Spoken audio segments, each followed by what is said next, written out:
eventually coming to the exterior of the building that a few of the purveyors here send you towards. It is a 2-floor, kind of dark green painted wooden structure with like a lattice window on both front, and a sign across the front in gold lettering that reads, "The Invulnerable Vagrant." Oh my. Did you forget? Dude, I totally forgot. That's where we were going. That was the roll-up? I forgot. Oh man, I've been waiting for this. Oh my god. As you step within the door, which is closed, but it's not locked, you open it up and a little bell kind of rings ding, ding, ding, ding, ding, as you enter. Within the corridor, you can see there are tables and cabinets with display cases, many of them empty at the moment. And you can see the light coming through with a few torches. And a figure steps from one of like the side halls or pockets at the sound of the bell and looks in. You see a tall Firbolg man with kind of like a grayish furred, like gray-blue furred face. What looks to be wearing like a leather apron over a, this would be like a teal blue work tunic, like kind of gold bracelets around his wrists. A curly mop of like in a brown hair with a bit of like gray kind of pressured through it. Big smile on his face with kind of a ruddy bovine-like nose and the ears that kind of fold out to the side a bit. Looks past. Oh, hey, yeah, sorry, it's been a bit. Welcome. What can we do you for? Yeah, we're heading out on maybe something that could be a bit dangerous, and are looking for adventurers. Well, it's been a minute. Yeah. We're Oh my god. kind of have a lot of things out on loan because of the recent chaos, but we do have. What is the chaos? I keep hearing like oblique references. What happened here in town? Oh boy, yeah. You aren't from around here, are you? No, sir. Okay, yeah. We had a big. Do you know the area well at all? No. Another figure comes in. Looks exactly like the first, just in a slightly different attire. Goes like, "Whoa, you got customers? Oh yeah, no, hold on, we're having a story. Just hold back a second. If you want to grab, they're adventures, by the way. You want to grab anything that might be helpful in that regard? We still got it in stock, not partially enchanted, completed projects. Yeah, I got you. No worries." What is and happening? it goes ahead and heads to the back. We heard about a bird? Yeah, big phoenix. Here's west of here is a mountain range, just north of Comorta, Mount Mentiri. Big quake, thing just split in two. Big old fiery bird just flew into the sky. It set much of that valley aflame. Began to kind of just terrorize a whole region here. Was that other person the same as you? Yeah. Oh, sorry, I should have introduced myself. I'm Pumat Soul. The other one comes out. I'm also a Pumat Soul. You hear a voice muffled upstairs. I'm also Pumat Soul. Hold on. Emerging from the second floor comes down another one who is now carrying what looks like a bunch of sword blanks, and goes and sets them onto the side. Sorry, I don't know if you hear me. I'm also Pumat Soul. They all kind of look at each other. The first one was talking to you. Pumat Prime is actually currently on out and about getting materials. Yeah, the progenitor. This is like where the inside of my head is like all the time right now. It's not the weirdest thing we've ever seen, but No, it's definitely not. So the bird, did the bird, I'm so confused, pass through? Was it defeated? Yeah. A lot of things have been happening. So, it was tearing through, leaving swaths of dark fire all across this entire valley for the most part. The Righteous Brand armies kind of tried to keep it at bay. Many of them fell. A bunch of folks rose up to try and, to stop it. And I guess they succeeded because it went away. I don't know the specifics since then, but away. That's good. How long ago was that? that's about 3 days ago. Oh shit. I mean, it's been raging through here for the better part of 2 weeks, but not here specifically, like the Empire and beyond. Wow. One of them who back goes, "Yeah, it's been real scary around here. We only just recently reopened, so good timing." Sounds like a big bird. There is 4 of the same man. And you keep asking about a bird. Well, Yes, are you like they're not breathing fire on me. a sibling, a clone, magic? Yeah, more of that one. Technically, I said 3 things. The last one? the correct term is simulacrum. Simulacrum. Yeah. Oh, of course. We fought one of them. You did? Yeah. You've done so much since I've been gone. I know, well, I'm sure you were doing some shit. That's right, that's what Snowdenness Yes. was. Ah. Are you made of snow? He's a simulacrum. Technically, yeah. What? Well, as part of the initial enchantment process, and should any of us be disenchanted or destroyed, we would probably return to snow. But that's not a thing we like to think about often, because it sends us into an existential spiral, and that's a real dark place to go for things that were created and crafted from nothing, and will return to the nothing. Oh my It's like a tuber involved, a couple pieces. Whoa, Anyway, one in the back goes like, "Were we the first?" And they all stop and go, "I don't know, Pumat. We don't know how many Pumats there have been." And the one in the front goes, "Anyway, so we got customers." No, right. I mean, people need places to stay. People need places to feel safe. I completely understand. And you all look like you're passing through anyway, so I'll run it down for both rooms at about a gold piece for the 2 for the night. Oh, incredible. And Essek nods and tosses him a gold piece. Is he floating again? No. No? No, he's Seth. I want him to float. I want him to be purple. Well, you don't know about him floating. You have not seen him float yet. Yes, I have, Matt. Liam has. I've seen him float all over the place. Caleb has. Didn't he float briefly when he dropped his It would have if it wasn't for the anti-magic field. Got it. So he never would have. on. He never even kicked into that. Do you think he has like the skinniest legs? Yeah. He doesn't He use misses them. leg day Yeah. constantly. Spell. Spell. Oily. Got He's a Morrissey svelte legs. figure. He's a svelte figure already. Exercise spike participation. He definitely probably has to do his squats just to make sure he keeps it up. When nobody's home, he's just like. He's just floating, but he constantly does little pedal motions. Also viable. His own little Peloton under there. Yep. Time to bake those cakes. He just kind of shimmies. One of those, all the time. As much as he's kind of standing a bit frontally, you can't help but catch him occasionally, like. You better say something. Just that Orym, and maybe all of us, but certainly Orym, is chasing that feeling of happiness and fun while feeling everything biting at the back of the brain. Laudna in the front row is going to turn around to the people who are like chit-chatting and being disrespectful. And I'm going to use thaumaturgy to like throw my voice a little bit. I'm going to say, appreciate the performance. In unsettling presence them. I have to go. And one guy gets up and like is holding the back of his pants. as he No, exits. sit down. back of his pants. Hell yeah. Wow. Brown noted him. Well. Yeah, I can't knock that. I thought it was fart, but I was wrong. Gamble.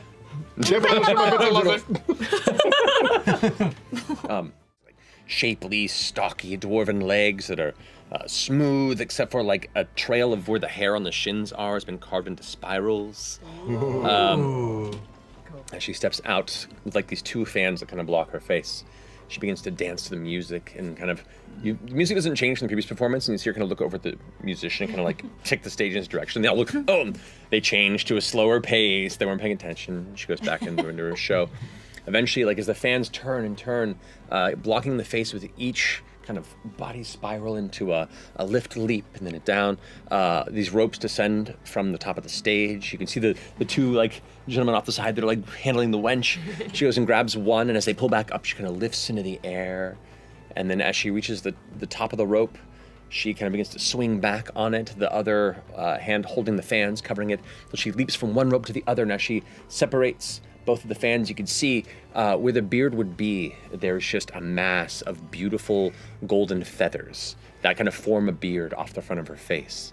And as she leaps towards the other rope, she misses it. and tumbles for a couple feet before the feathers pick up, and she kind of glides and flies around. Feathers catcher? Oh, man. Pupperduke's the best. Fucking up, dude. Bringing it. And eventually, after flittering around and like over the audience, like doing a large loop around over the top of everyone, going through and occasionally like tapping someone on the head, coming back and like her hand touches the back of your ear and pulls away as one of the feathers kind of like seems to wave at you, you think. I think she likes you. I think so, too. And just memories flash by, and of course he thinks about the day that he saw this sword run his father and his husband through. And that bleeds into watching Laudna struck down, and Fern struck down, and visions of Odahan standing over him and just robbing the life from his lungs. And he sees from his position on the ground in a cave on the moon, watching fresh cut grass erupt into light. And he thinks about all the people in this city and all the cities across Wildmount and Teldore and Isilra that don't fully understand what's coming. And he just looks at this sword where it really all started for him. And he stands up off the park bench and grips the blade and feels the weight of it. It's a little heavier than what he's used to, and the grip is very different. The positioning is very different. And he slowly steps into the Zephiratom with this blade, feeling it out. And over the next few minutes, what starts slow gets a little bit faster, and he's alone in this park and begins moving through the positions. And it gets faster and faster, and his arm is starting to ache with the weight of it for how long he is going through the motions, and he begins to sweat.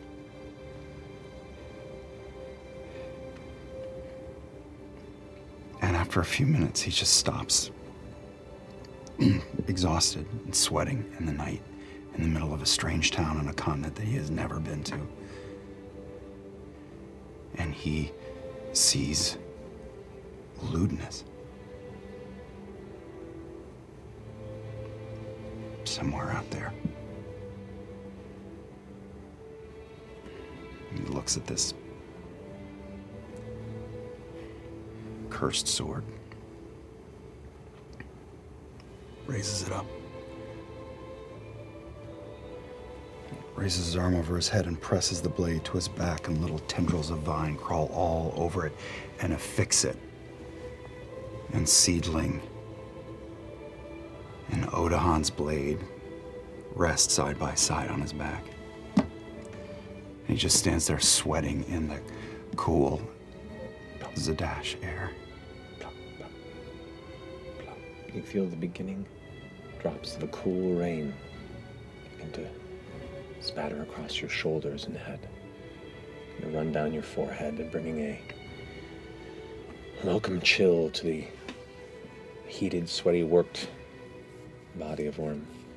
You glance up to see a clear sky, if not but a single little plume of cloud that seems to be resting directly above you.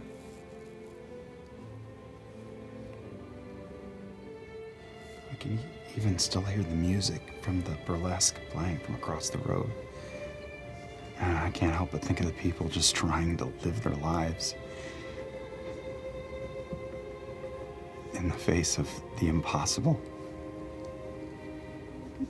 And how that's something worth fighting for.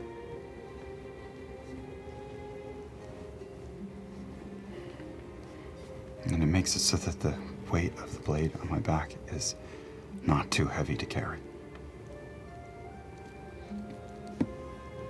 I think I just sit on the bench and take a little more time for myself. Sitting on the bench as the rain still patters, the vines of seedling grow out and root into the wood planks of the bench. Grow across your shoulders, and for a brief moment you feel like you could just sit there forever. And in that moment, the rain feels warm, like an embrace. And it's been a minute since you felt her presence, but you can feel the Wild Mother touching your shoulders.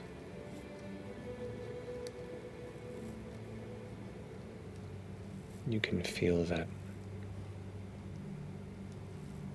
weight that presses your body down become just a little lighter as well. I can think of 50 questions of things I want to say to her, but I don't want to ruin the moment with words.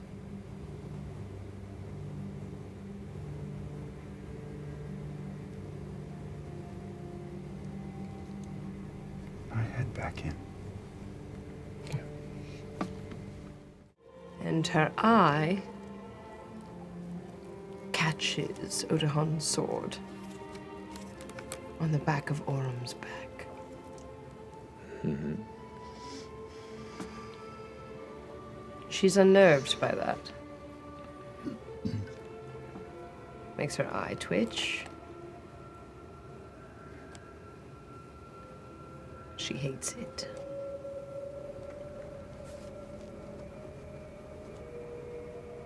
It's a dark memory, my dear. Oh my god. I didn't. Shit. To keep something filled with such terrible memories so close. The wound will never heal. Why is he carrying it? It's cursed. Maybe it's not Odahan that drove it through you. Maybe the blade drove Odahan. Wouldn't be my first foray with weapons of consciousness. It's conscious. Do you think it could turn Orym? I don't know. Tell me you do. I'd have to hold it first.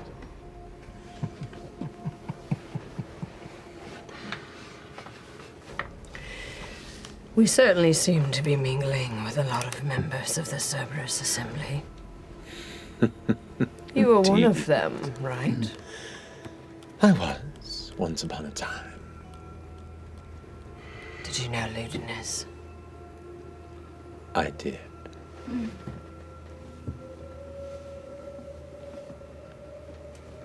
What do I need to know?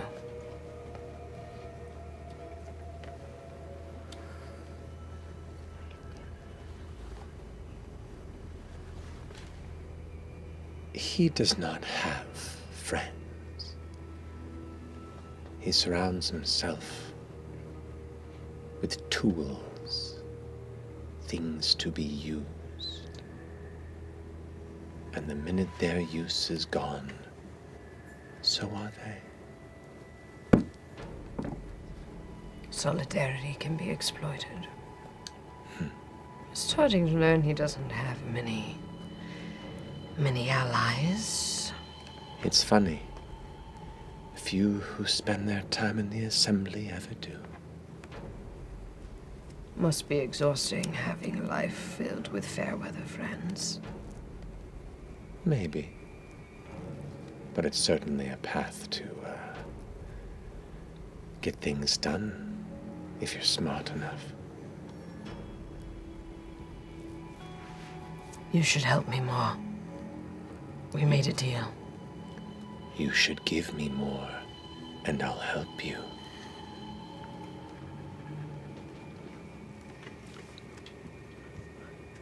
I creep towards the blade on Orym's back.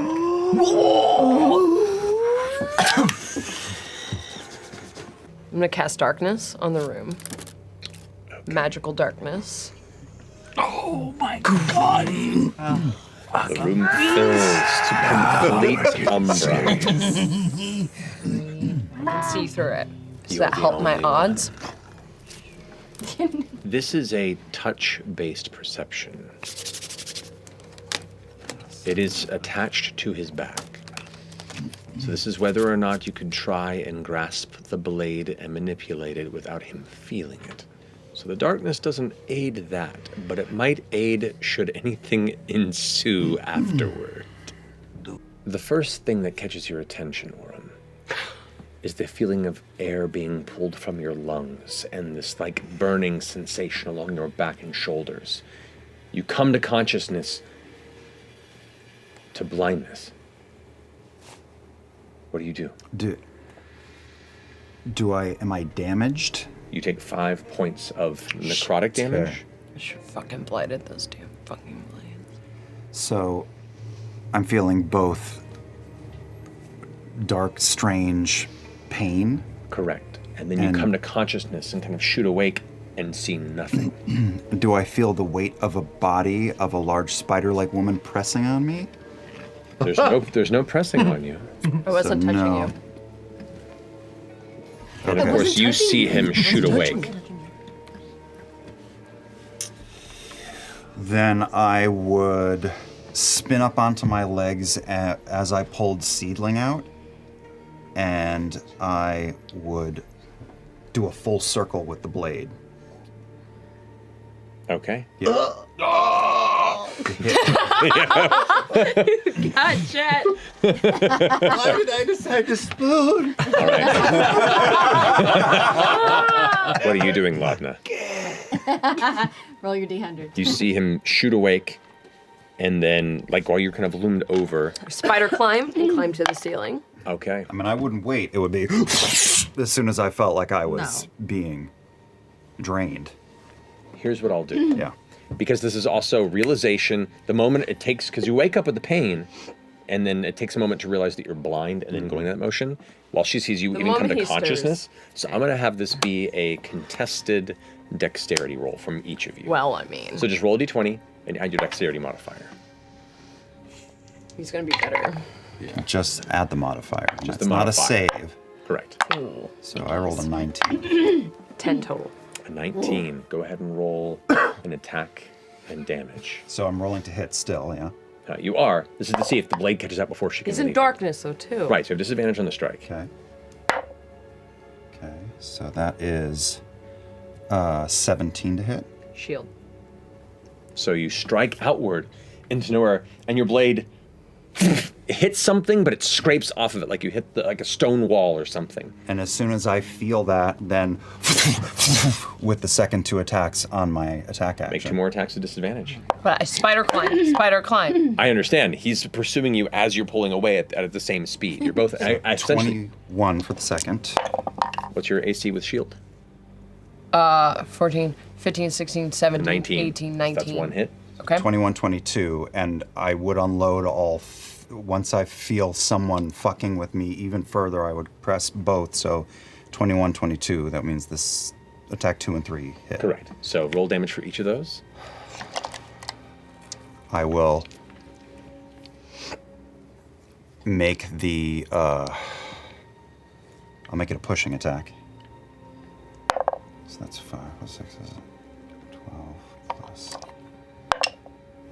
So that's 18 points of damage for the first, and you have to make a strength save Push against. back 10 feet.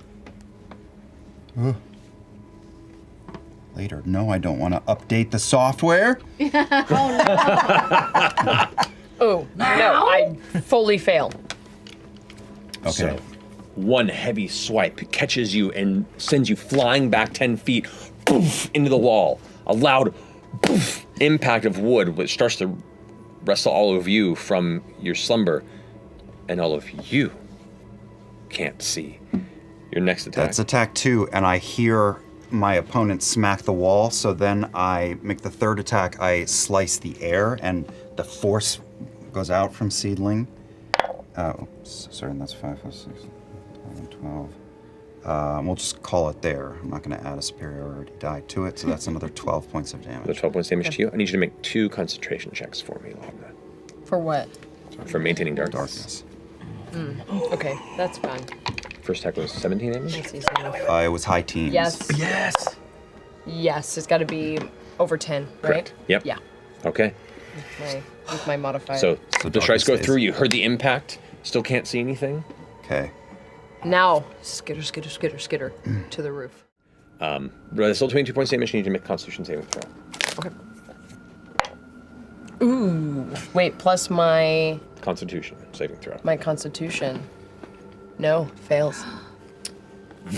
The darkness vanishes, and as you all are like grabbing your equipment and getting out of bed, you kind of looking around. Orym, you're getting ready to do your next strike. You look up and you see up in the corner, crouched, climbing across the ceiling, skittering, Laudna, eyes wide and black. You see her clutching in her hand, Ishta. I have seen her look hungry over enemies before, and I will switch to bonus action, and from Seedling send out a grasping vine to Ishta to pull it back to me. Okay. So. Who's the bitch?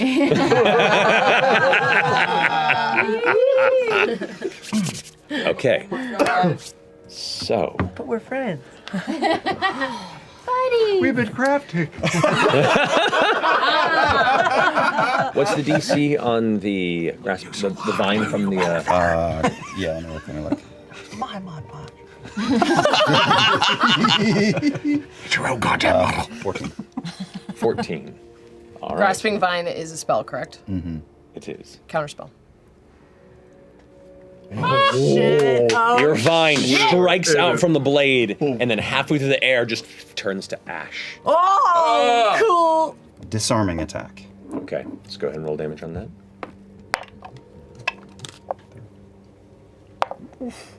22. 22 points of slashing damage to you. Okay. And you have to make a strength save again to hold the blade. That's not my thing. That's not my thing. It's got to be a nat 20. If you didn't, No. Negative. The blade sticks into the wall over by the window. Action surge. Kick off the wall towards the blade. Grasp it, yank it out, pick up and roll and hold it aimed at Laudna. Just breathing hard. I don't know what the fuck is going on, but I got my sword back. You climb up to the top of the Lodge of the Eclipse. Here, the light of Katha is still kind of coasting down here in the moonlight.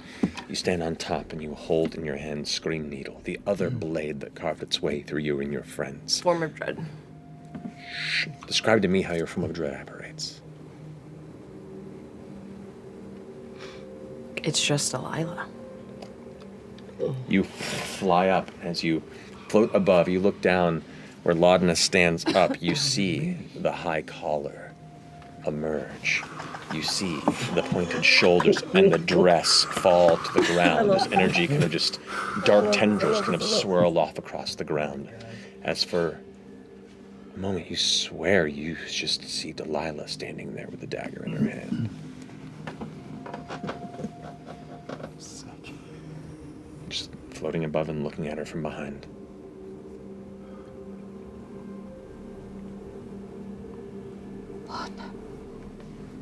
Take the dagger, I spin it, insert it into my chest. The blade strikes in, and as it does, do you pursue? Do you just stay there? What do you do? I watch it happen. You watch it happen. As she kind of turns around towards you, the blade in the chest, you do see Laudna's face within, clutching the blade there, and where it hits. The glimpses when you get of Laudna's faces. Profound sadness. From where the wound of this blade is, you see this purple light kind of like a pulse. A second time. And now when it emerges, you see tendrils of deep purple energy rise out of the wound and grasp the blade. and you watch as it pulls itself into Laudna's torso. Where it vanishes, you see that remaining kind of somewhat twisting tether of purplish energy, like tiny fingers trying to grasp and move. And as it draws in,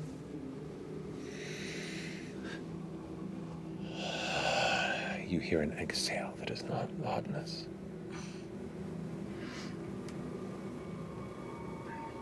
Can I float down Mm-hmm. and stand in front of her? What do I see? Do I still see Delilah's face, or do I see Laudna's face? You see Laudna's face up close. It's still Laudna. You see her hair. You see her dress. That was gonna be shenanigans.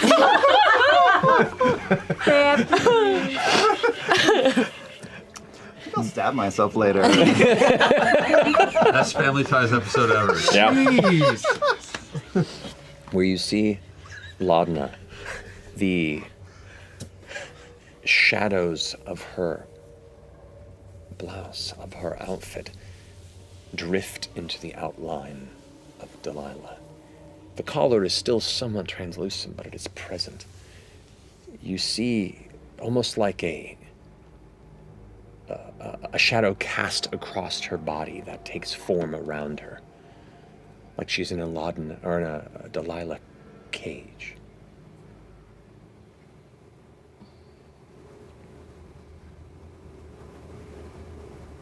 Can I reach out and put my hands on either side of your face?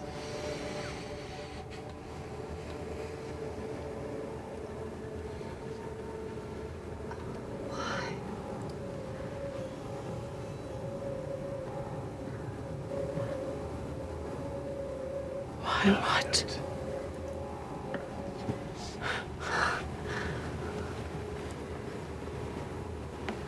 Why'd you give her more power?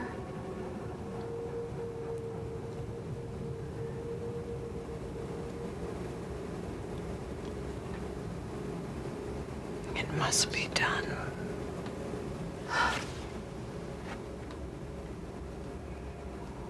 For you. For us.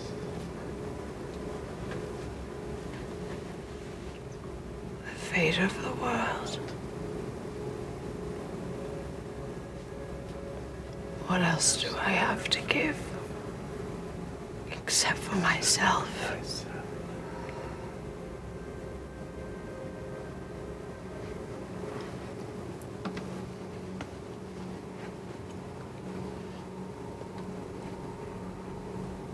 You didn't have to do this. We fought so hard.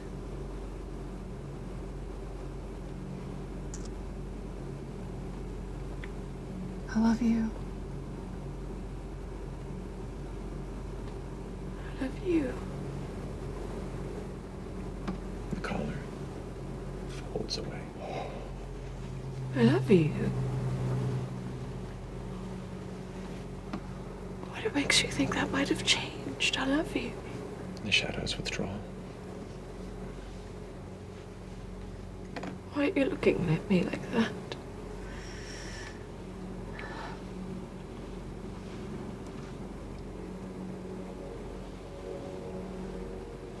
She holds more power than you led us to believe. I didn't lie to you. I've never lied to you.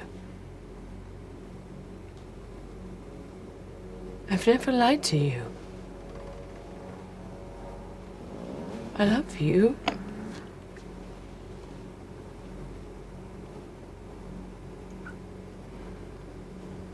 Do you still love me? I'll always love you, Laudna.